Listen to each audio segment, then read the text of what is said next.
Hola AP, soy señora Nigard. Hoy es el 21 de septiembre. Bueno, ok, primero quiero que ustedes chequean sus respuestas, por favor, de las páginas 76 y 78 y también tus respuestas de la tarea el Día de Independencia en México. Quisiera que ustedes completen un Edpuzzle, se llama Festival de la Identidad Nacional. While you're doing that, I strongly suggest turning on the CC, the closed captions, so that you can have Spanish subtitles. It'll help you. If you don't understand something, remember you can rewatch those sections until you get it. También hace el repaso del subjuntivo del presente. We're going to do a little review as well. La tarea para miércoles a las 9:30 es la página 79 y 80. Okay. That is your homework. And yeah, so let's go.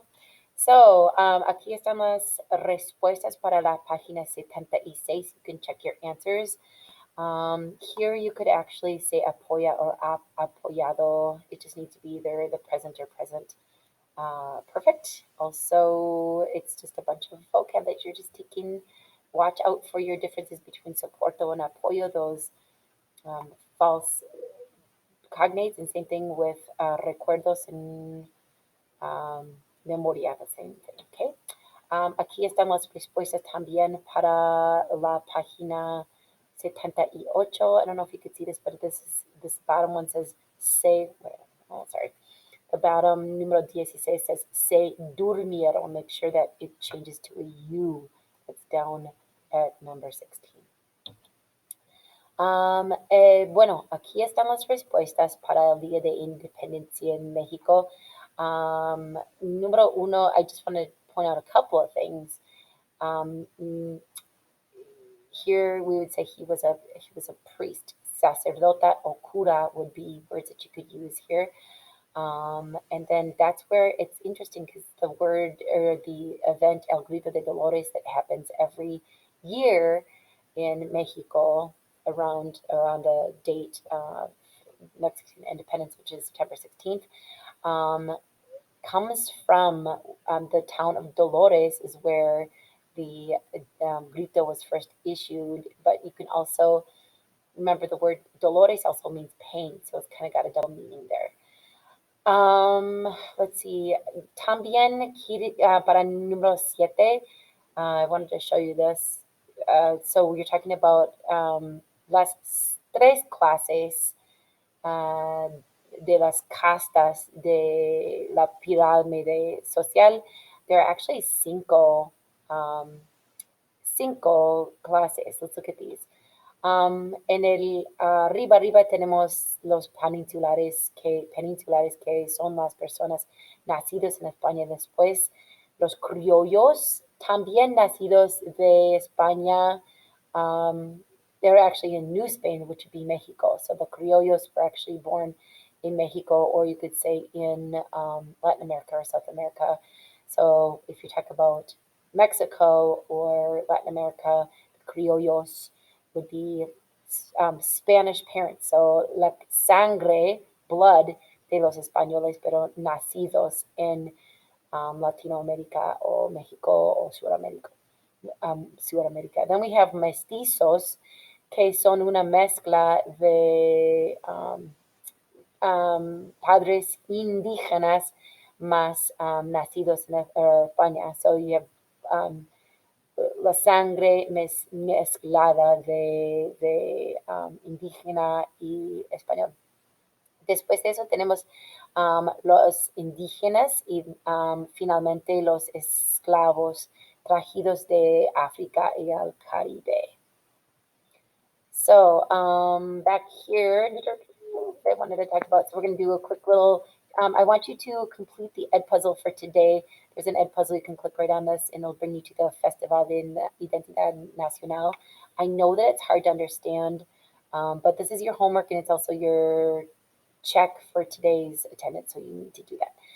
Finalmente tenemos un repaso del subjuntivo del presente. Okay, we're just looking at the present subjunctive right now. Recuerden weirdos. Remember, we had wishes and wants. So it includes all wishes, wants, demands, desires, expectations, and preferences. Por ejemplo, insisto en que estudies, espero que me llame. So make sure that you switch your ending. Don't forget that. These are for regular verbs. So if it is an AR verb, it takes on ER, IR endings. If it's an ER, IR verb, then it takes on AR endings. Emociones, anytime someone is expressing the fact that they are annoyed, angry, happy, sad, scared, surprised, you almost always see the subjunctive used due to this being considered an expression of emotion. So look at this example. A Benny la molesta que la gente coma animales. It bothers him that people eat them. Okay, ooh, they're very tasty. Oh, that's terrible. My daughter wouldn't like that. Anyway, and then me alegro de que or meglo. You can say me alegro que or me alegro de que. So happy, sad, bothered by something, surprised by something. So anything that something or someone does something, I don't know, that's happy, sad, that makes someone sad. In personal expressions, it's good that, it's bad that, it's not true that, it's good that. These express someone's opinion or judgment on something. For example, es increíble que, es malo que, etc., etc. We have recommendations and requests. So I recommend that you do something doesn't mean that you might not do it. So even though they, for example, this one, they suggest that you don't play in traffic. They suggest that you don't play in traffic. You might do it still, okay? But they suggest that you don't. Or I demand or I ask you not to do something. But those people might do those things, okay? Doubt, denial, and disbelief. I doubt that would be subjunctive because it shows some type of doubt, denial. Dudo que tengas un burro morado. I doubt that you have a purple donkey. Okay, it's going to be the subjunctive. And then ojalá, that nice little expression. We know that it comes from the Arabic meaning oh Allah, if only or I hope to God. It really means I really hope. Ojalá que no me dispare en el pie. I hope that he doesn't shoot me in the foot. I use this a lot. Ojalá, even just like you can just say it is just ojalá. I hope so. Finally, we have speculation. We'll spend more time on these later, but just know that they're here. Antes de que, para que, a menos de que, en caso de que, sin que, or sorry, menos de que. So that comes from provided that. These are things that you're speculating. So that I want you to study so that you do well. So the para que hagas bien. Okay. So when not to use the subjunctive, remember we don't use the subjunctive to express any types of facts, beliefs, truth, certainties, or the obvious. So there is no doubt that it's obvious that I'm sure that I know for a fact. I believe for a fact. Creo que, I like that. Creo que, for example, like Santa Claus, you could say creo que hay.